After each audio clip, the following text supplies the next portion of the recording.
హల్లెలూయా. దేవుని నామానికి స్తోత్రాలు. చేరివచ్చిన మీకందరికీ దేవుని నామంలో శుభాభివందనాలు తెలియజేస్తున్నాను. ప్రియులారా, ఎలా ఉన్నారండి? దేవుని కృప వల్ల మీరందరూ దేవుని చేత దీవించబడి సంతోషంగా ఆనందంగా మీరు ఉన్నారని దేవునికి స్తుతులు చెల్లిస్తూ నేటి వాక్య ధ్యానంలోనికి ప్రేమతో మిమ్మల్ని ఆహ్వానిస్తున్నాను. ప్రియులారా, మనము దేవుని కృప వలన మనం ఎన్నో ఎపిసోడ్లోకి వచ్చామండి. ఎవరు ధన్యులు అన్న శీర్షిక పైన మనం దేవుని యొక్క వాక్యాన్ని ధ్యానాలు చేస్తున్నాం. ప్రియులారా, 38వ ధన్యతలోనికి వచ్చామండి. 38వ ధన్యతలోనికి 37 పాఠాలని దేవుని కృప వలన మనం ముగించుకొని 38వ పాఠంలోనికి రావటం జరిగింది. దేవుని నామానికి స్తోత్రాలు. నాకైతే చాలా సంతోషంగా ఉన్నదండి. ఈ పాఠాలన్నీ విన్నారా? దేవుని చేత దీవించబడ్డారా? ప్రియులారా, మీరు ఆ రీతిగా శ్రద్ధగా దేవుని వాక్యాన్ని వినాలని, ధ్యానించాలని, ధన్యులుగా తీర్చబడాలి అని మీ నిమిత్తమై అనుదినము నేను ప్రార్థిస్తున్నాను. ప్రియులారా, దేవుని కృప వల్ల ఈ 38వ ధన్యతలోనికి ప్రేమతో మిమ్మల్ని ఆహ్వానిస్తున్నాను. ఈ ధన్యతలన్నిటినీ కూడా దేవుడు మనకి ఆశీర్వాదకరంగా మార్చి ధన్యులుగా చేయాలి అన్న ఏకైక ఉద్దేశంతో ఈ యొక్క ధన్యతలు మీ ముందుకు తీసుకురావటం జరిగింది. ప్రియులారా, నేటి దిన వాక్య ధ్యానము నిమిత్తము ప్రకటన గ్రంథము 14వ అధ్యాయము 13వ వచనాన్ని ధన్యత ధ్యాన అంశముగా ప్రియులారా మనం ధ్యానం చేసుకుందామండి. 14వ అధ్యాయము 13వ వచనాన్ని నేను చదువుతున్నాను. ప్రియులారా, అంతటా ఇప్పటి నుండి ప్రభునందు మృతులు ధన్యులని వ్రాయుమని పరలోకము నుండి ఒక స్వరము చెప్పగా వింటిని. ఇక్కడ అపోస్తుడైనటువంటి యోహాను, యేసు ప్రభు వారికి ప్రియుడైన శిష్యుడు అన్న పేరు ఈ యోహాను గారు కలిగి ఉన్నారు. ప్రియులారా, ఈ మాటలు యేసు ప్రభుని ప్రియ శిష్యుడైన యోహాను వ్రాస్తున్నాడు. ప్రియులారా, ఈ ప్రకటన గ్రంథాన్ని దేవుని కృప వల్ల 66వ గ్రంథముగా బైబిల్లో సమకూర్చటానికి పరిశుద్ధాత్మ దేవుడు అంగీకరించాడు. ప్రియులారా, ఈ 66వ గ్రంథమైనటువంటి ప్రకటన గ్రంథాన్ని యేసు ప్రభు వారి ప్రియ శిష్యుడైన యోహాను వ్రాసినట్లుగా మనం గత పాఠాల్లో కూడా ధ్యానం చేస్తాం. ప్రియులారా, ఈ మాటని జ్ఞాపకం చేసేటప్పటికి యోహాను ఎక్కడున్నాడు అంటే ఆయన పద్మసు అన్న ద్వీపంలో పరవాసిగా ఉన్నాడు. ప్రియులారా, తన కళ్ళ ముందే అప్పటికే ఎంతోమంది మరణించారు. ప్రియులారా, ఆ మొదటి శతాబ్ద కాలంలో యేసు ప్రభు వారిని విశ్వసించిన క్రైస్తవులకు అనేక హింసలు జరిగినట్లుగా ఆ కాలంలో మనం చూస్తూ ఉన్నాం. ప్రియులారా, తన కళ్ళ ముందే ఎంతోమంది మరణించారు. అంతేకాకుండా తన తోటి శిష్యులైనటువంటి 11 మంది కూడా, యేసు ప్రభు వారికి 12 మంది శిష్యులు కదండి, ఈ 11 మంది తనను తీసేస్తే 11 మంది కూడా మరణించారు, ఇంక్లూడింగ్ ఇస్కరియోతు యూదా. వీరందరూ కూడా తన కళ్ళ ముందే మరణించటాన్ని, ఇంకా ఆ దినాల్లో అనేక మంది హతసాక్షులుగా మరణించటాన్ని ఈ యొక్క యోహాను చూస్తున్నాడు. ప్రియులారా, తనను కూడా అప్పటి వరకు జీవించి ఉన్నాడు అంటే, మిగిలిన 11 మంది చనిపోయారు, తను జీవించి ఉన్నాడు అంటే తన మీద కూడా ఎలాంటి హత్యా ప్రయత్నాలు జరగలేదని కాదు, తను కూడా ఎన్నో శ్రమలను అనుభవించాడు. ప్రియులారా, ఎన్నోసార్లు ఆయన చంపాలని విశ్వ ప్రయత్నాలు చేశారు. అయినప్పటికీ కూడా దేవుని కృపను బట్టి తను బ్రతికి ఉన్నాడు. అయితే ఈ యోహానికి ఒక ఆశ ఉండేది. ఏమని అంటే, నేను కూడా మిగిలిన 11 మందిలాగా నేను కూడా చనిపోతే ఎంత బాగుండు, ఎందుకంటే చనిపోతే దేవుని దగ్గరికి వెళ్ళొచ్చని చాలా ఆశపడ్డాడు. చనిపోతేనే ధన్యత అనుకున్నాడు. కానీ దేవుని చిత్తం, దేవుని సంకల్పం ఈ యోహాను పట్ల ప్రత్యేకముగా ఉండబట్టి మిగిలిన 11 మంది చనిపోయినా కూడా ఈ యోహాను సజీవుడిగా ఉన్నాడు. ఎందుకు అంటే, ఈ ప్రకటన గ్రంథాన్ని గ్రంథాన్ని రాయించటానికేనేమో దేవుడు ఆయన్ని ఇంకా సజీవులుగా ఉంచాడు. ఎందుకు అంటే ఆ రోజు ఆ యొక్క ఇబ్బందికర పరిస్థితిలో యోహాను ఆ పద్మసు ద్వీపంలో ఒంటరిగా కూర్చుని రాసినటువంటి ఆ ప్రకటన గ్రంథం ఈరోజు మనకు ఎంతో ధన్యకరముగా ఈ జరగబోయే విషయాలు, ఈ యొక్క యుగాంతంలో ఏమి జరగబోతున్నాయి అన్న విషయాలు మనము తెలుసుకోవటానికి, మన మేలు కోసం, మన దీవెన కోసం ఈ యొక్క యోహాను ఈ యొక్క గ్రంథాన్ని వ్రాయటం జరిగింది. ప్రియులారా, ఇక విషయానికి వస్తున్నాను. నేను బైబిల్ గ్రంథం ప్రకారం మరణాలు 2 రకాలండి. నేను చాలాసార్లు మన పాఠాల్లో కూడా మన ధ్యానాల్లో కూడా అనేక సార్లు నేను జ్ఞాపకం చేయటం జరిగింది. ప్రియులారా, ఈ బైబిల్ గ్రంథం ప్రకారం మరణాలు 2 రకాలు, రెండు రకాలుగా ఉన్నాయి. మరణము అంటే ఎడబాటు. మొదటి మరణము ఈ దేహాన్నించి ప్రాణం వేరైంది, అది మొదటి మరణం అండి. అంటే మరణం అంటే ఎడబాటు అని చెప్పాను కదా. ఈ దేహాన్నించి ప్రాణం ఎప్పుడైతే విడిచిపోతుందో అది మొదటి మరణం. ప్రియులారా, అలాగా మరణించినప్పుడు ఈ మంటికి మన్నైపోతుంది, ఆత్మ తాను దయచేసిన దేవుని దగ్గరికి వెళ్ళిపోతుంది. ఎందుకంటే మరలా ఆదికాండం జ్ఞాపకం చేసుకోవాలి మనం.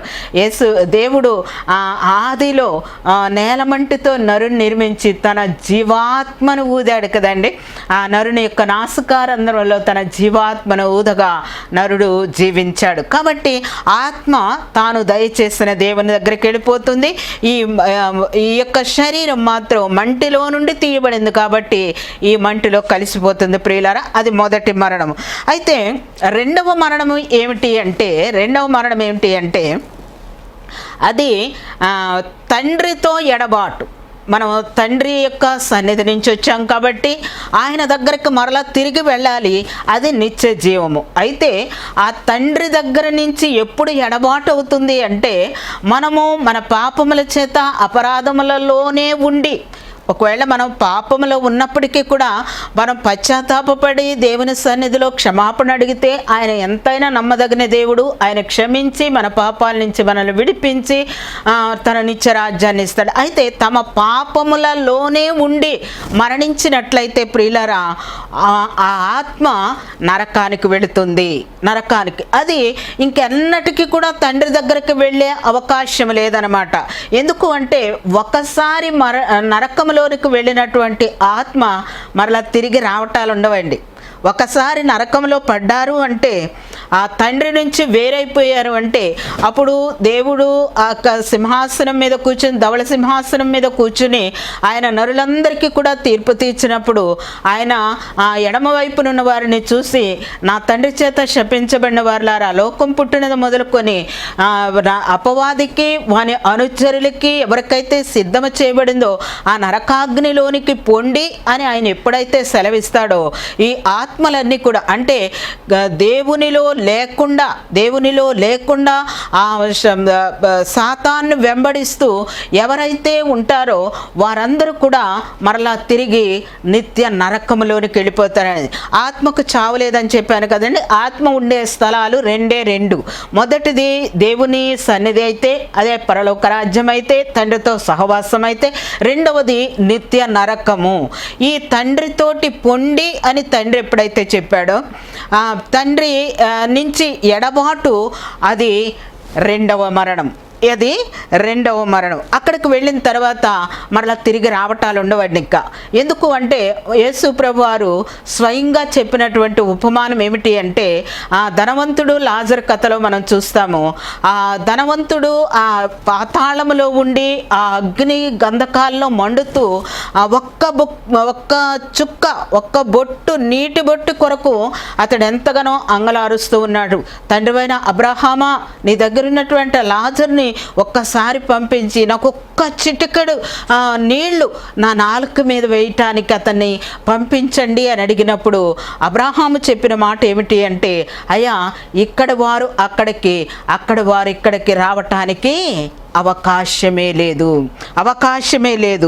రాజాలకున్నట్లు మన మధ్య పెద్ద అగాధం ఉంచబడి ఉంది. కాబట్టి ఒకసారి నరకంలోనికి త్రోయబడిన తర్వాత, నరకంలో పడిన తర్వాత మరలా తిరిగి తండ్రి సన్నిధికి రావటానికి అవకాశం ఉండదు ప్రియులారా. తండ్రితోటి ఎడబాటు అదే మరణము. ఆది కాండములో మనం చూసినట్లయితే, ఆది కాండములో కూడా దేవుడు చెప్పాడు ఆదాము హవ్వలతోటి, ఆదాముతో చెప్పాడు, ఈ పండు తిను దినమున నేను వద్దు అని నేను చెప్పినటువంటి పండు తిను దినమున నిశ్చయముగా నీవు చచ్చెదవు అని చెప్పాడు. అయితే ప్రియులారా, అతను భౌతికంగా అయితే ఇంకా చాలా సంవత్సరాలు బ్రతికాడు, కానీ ఆయన తండ్రి సన్నిధి నుంచి, తండ్రి ఆ యొక్క సహవాసము నుంచి వెళ్ళగొట్టబడ్డాడు. ఏదైనా వనము నుంచి వెళ్ళగొట్టబడ్డాడు. అది తండ్రితోటి సహవాసాన్ని ఎప్పుడైతే కోల్పోతామో అది చచ్చిన స్థితి ప్రియులారా. అది భయంకరమైనటువంటి స్థితి, అది మనము భరించలేనటువంటి స్థితి ప్రియులారా. మీకు ఇంకొక మాట నేను జ్ఞాపకం చేస్తాను.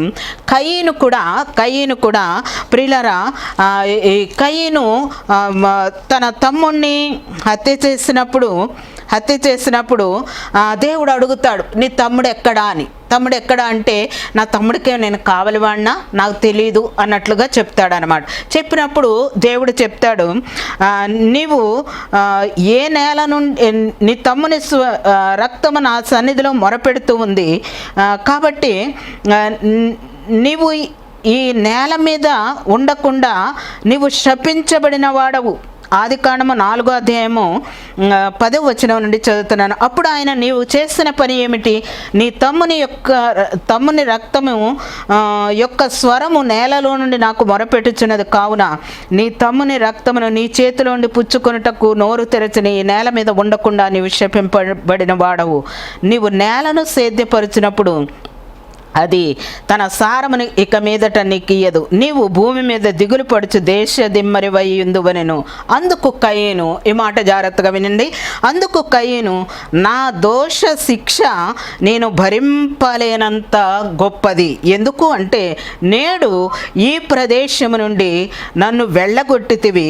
జాగ్రత్తగా ఈ మాట వినండి, ఈ ప్రదేశము నుండి నన్ను వెళ్ళగొట్టితివి, నీ సన్నిధికి రాకుండా వెలివేయబడి దిగులు పడుచు భూమి మీద దేశ దిమ్మరినైనా. నీ సన్నిధికి రాకుండా వెలివేయబడ్డాను నేను. అది నా దోషము యొక్క శిక్ష. మన దోషమునకు శిక్ష ఏమిటి అంటే, మనం భరించలేని, ఆ మాట చాలా చాలా స్పష్టంగా ఉన్నది చూడండి 13వ వచనములో, నా దోష శిక్ష నేను భరింపలేనంత గొప్పది. నా దోషము యొక్క శిక్ష భరింపలేను. ఏ రీతిగా అంటే, నీ సన్నిధికి రాకుండా వెలివేయబడ్డాను నేను. అది నా దోషమునకు వచ్చినటువంటి శిక్ష. ఎంతో అవకాశం ఇచ్చాడు దేవుడు.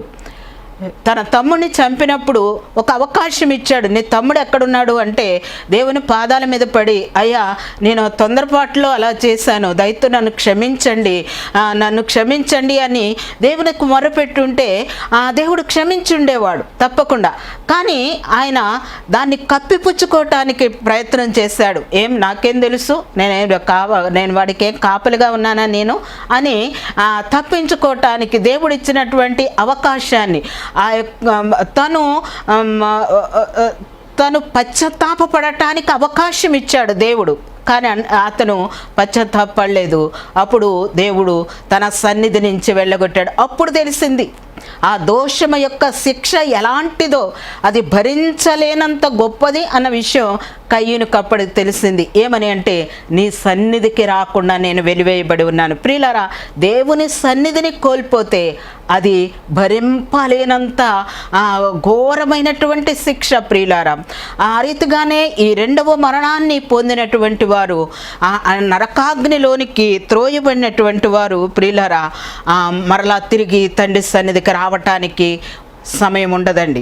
ఇంకా అక్కడికి వెళ్ళిన తర్వాత మరలా తిరిగి రావటాలు ఉండవు. ఇంకా ఇప్పుడు అవకాశం ఉంది. మనం ఈ భూమి మీద ఉన్నప్పుడే, ఇంకా మనం ప్రాణంతో ఉన్నప్పుడే దేవుని సన్నిధిలో, అయ్యా నేను చేసింది తప్పు అని ఒప్పుకోవటానికి మనకి ఇప్పుడు అవకాశం ఉంది.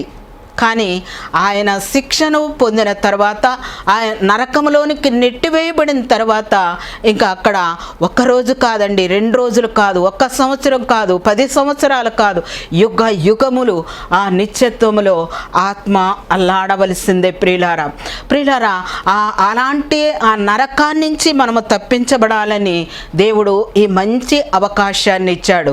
ఈ భౌతికమైనటువంటి మరణం అందరికీ ప్రాప్తిస్తుంది, కానీ ఆ 2వ మరణాన్ని నుంచి మనం తప్పించుకోవాలని దేవుని వాక్యం మనల్ని ఇంతగా హెచ్చరిస్తూ ఉంది. ప్రియులారా, కానీ దేవుడు లేకుండా మరణిస్తే నిత్య నరకము, దేవుణ్ణి కలిగి ఉండి మరణిస్తే అది నిత్యానందము. ప్రియుల ఆ మాట అంటున్నాడు, ప్రభువు నందుండి మృతులైన వారు ధన్యులు, ప్రభువు నందు మృతులైన వారు ధన్యులు. ప్రభువులో ఉండి మనము మన పాపములకు ప్రాయశ్చిత్తాన్ని పొంది మనం మరణించినట్లయితే అది మనకి ప్రమోషన్ లాంటిదనమాట.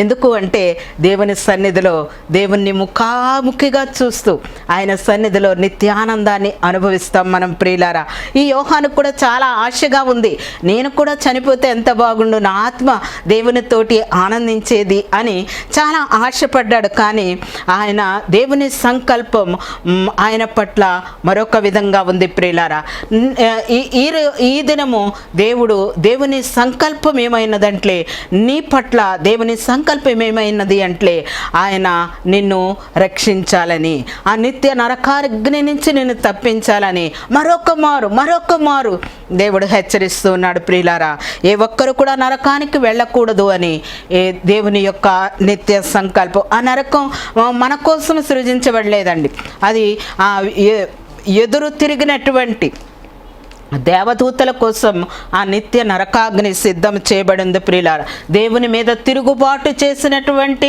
దేవదూతలకు అది సిద్ధపరచబడి ఉంది. అంటే తిరుగుబాటు చేసేవారికి నిత్య నరకం. ఎవరైతే దేవుని మీద తిరుగుబాటు చేస్తున్నారో, ఆయన ఇచ్చే రక్షణను మాకు అక్కర్లేదు, మేము నీకంటే నీతివంతులం అని ఎవరైతే తమ స్వనీతితోటి జీవిస్తారో వారు ఆ నిత్య నరకాగ్నికి వెళ్తారు. ప్రియులారా, దేవుని ప్రేమ మనల్ని హెచ్చరిస్తూ ఉంది. మనము అలాంటి దేవునికి వ్యతిరేకంగా మనం ఉండకూడదు అని దేవుని వాక్యం మనల్ని హెచ్చరిస్తూ ఉంది. ప్రియులారా, మనము నిత్యత్వములో ఉండాలి అంటే, మనం దేవునితోటి యుగయుగములు తరతరములు ఉండాలి అంటే, ప్రియులారా, ఈ లోకంలో ఉండగానే మనల్ని మనం సిద్ధం చేసుకోవాలి. ఈ లోకంలో ఉండగానే మనల్ని మనం సిద్ధం చేసుకోవాలి. మన ఆత్మ ఎక్కడికి వెళ్ళాలో మనమే నిర్దేశించుకుంటున్నామండి, దేవుడు నిర్దేశించేది కాదు. మన ఆత్మ ఎక్కడికి చేరాలో మన చేతుల్లోనే ఉంది. ప్రియులారా, ఎందుకు అంటే మనకి అలాంటి విచక్షణను దేవుడు అనుగ్రహించాడు. మన నిత్యత్వాన్ని మనమే నిర్ణయించుకునే అధికారాన్ని దేవుడు మనకిచ్చాడు. ప్రియులారా, ఆ నిత్యత్వంతో పోల్చుకుంటే ఈ జీవితం చాలా తక్కువ, ఇది చాలా స్వల్ప జీవితం.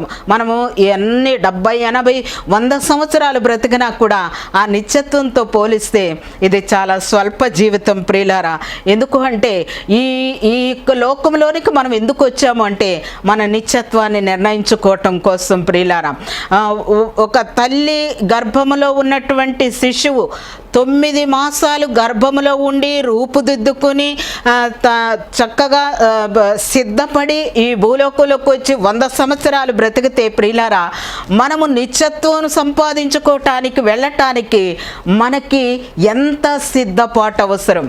ఒక గుడ్డు తల్లి రెక్కల క్రింద 21 దినాలు ఉన్నప్పుడు అది పిల్లగా రూపుదిద్దుకొని ఆ భూమి మీద జీవించటానికి దానికి అంత సమయం పట్టితే, మనము ఈ లోకంలోనికి వచ్చి 100 సంవత్సరాలు 70, 80 సంవత్సరాలు బ్రతకటానికి 9 మాసాలు మనం తల్లి గర్భంలో రూపాన్ని దిద్దుకుంటే ఆ నిత్యత్వంలోనికి వెళ్ళటానికి మనకి ఇవ్వబడిన సమయమే మన ఆయుష్కాలం. ప్రియులారా, మన జీవితాన్ని మనం ఒకసారి ఆలోచించుకోవాలి. ఈ లోకంలో కన్ను మూసిన మరుక్షణం దేవుని ఒడిలో కన్ను తెరుస్తామండి. అది మనకు దేవుడిచ్చినటువంటి నిరీక్షణ. ప్రియులారా, యేసయ్య ఎదురుగా నిలబడి ఆయన మనల్ని ఆహ్వానిస్తాడు. ఎందుకంటే స్టెఫన్ విషయంలో మనం చూస్తాం కదండి, స్టెఫన్ని రాళ్లతో కొడుతూ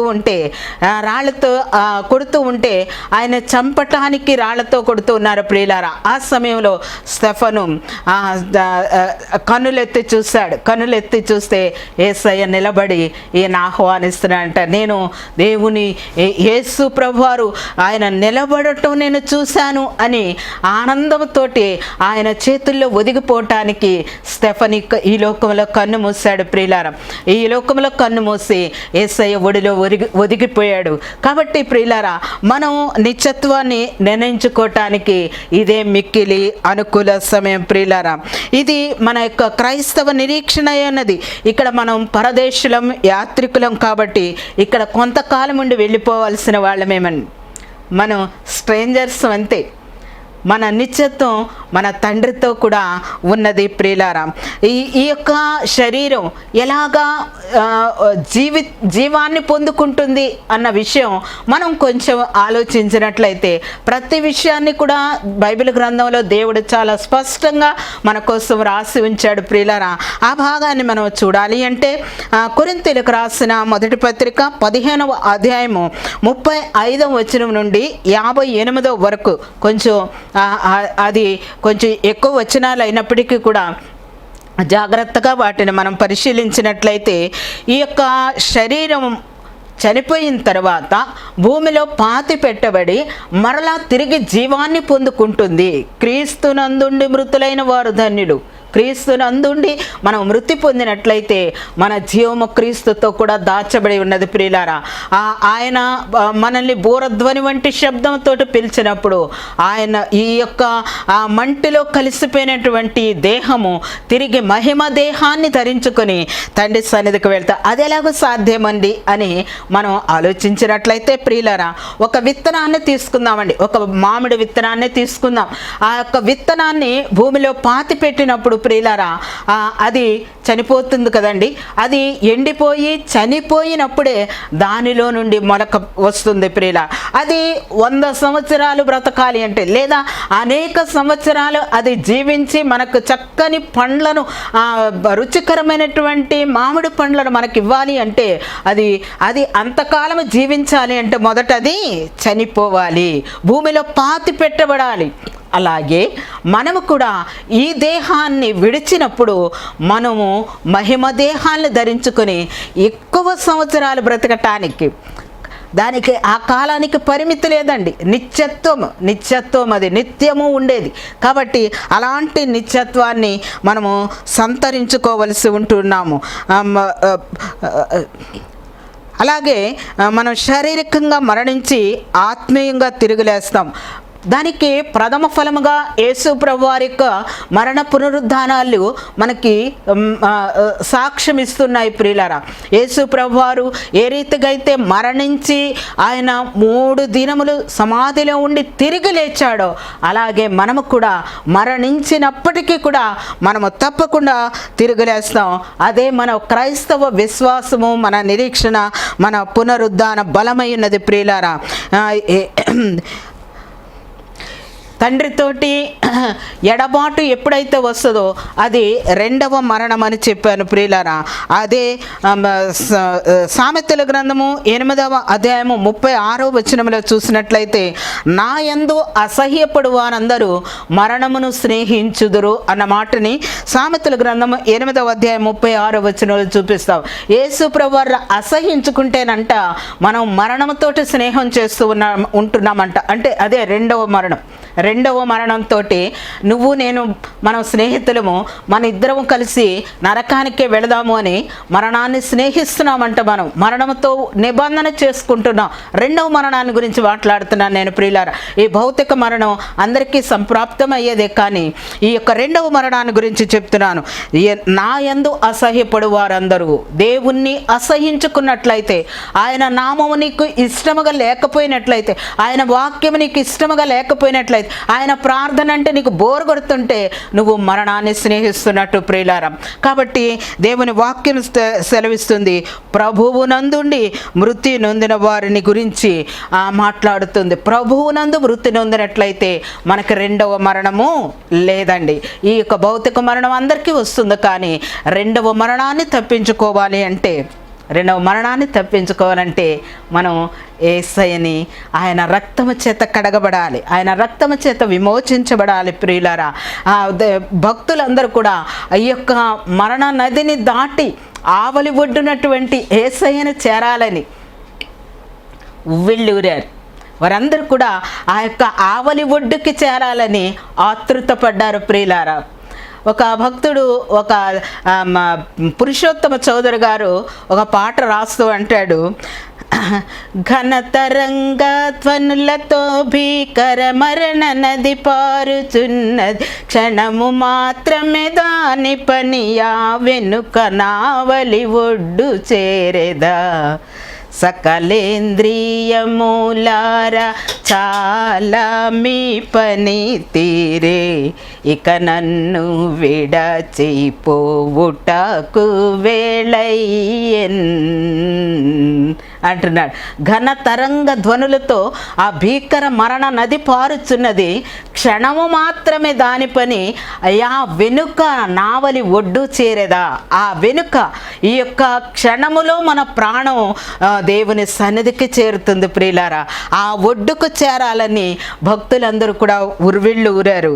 ఎందరో భక్తులు ఆ ఒడ్డుకు చేరటానికి ఆతృతపడ్డారు. ఎందుకు అంటే అక్కడ మనకు శ్రేష్టమైన నివాసాలు ఉన్నాయి ప్రియులారా. యేసుప్రభు వారు వెళుతూ అన్నారు కదా, నేను మీకు స్థలము సిద్ధపరచ వెళుచున్నాను, మీకు నివాసములు సిద్ధపరచ వెళుచున్నాను. దేవుడు దేనికి శిల్పియు నిర్మాణకుడునైనాడు, ఆ పునాదులు గల పట్టణము కొరకు అబ్రాహాము ఎదురు చూచుచుండెనన్న మాటను హెబ్రీ గ్రంథంలో మనం చూస్తాం, హెబ్రీ పత్రికలు మనం చూస్తాం ప్రియులారా. మనకి దేవుడు నివాసాలను సిద్ధపరుస్తున్నాడు. ఆ కట్టేది ఎవరయ్యా అంటే ఆ యొక్క భవనాన్ని నీ కొరకు నా కొరకు ఆయన ఆ భవనాల్ని కడుతున్నది ఎవరు అంటే ఎవరో కాదండి, యేసు ప్రభువారే మనకి భవనాల్ని సిద్ధపరుస్తున్నాడు.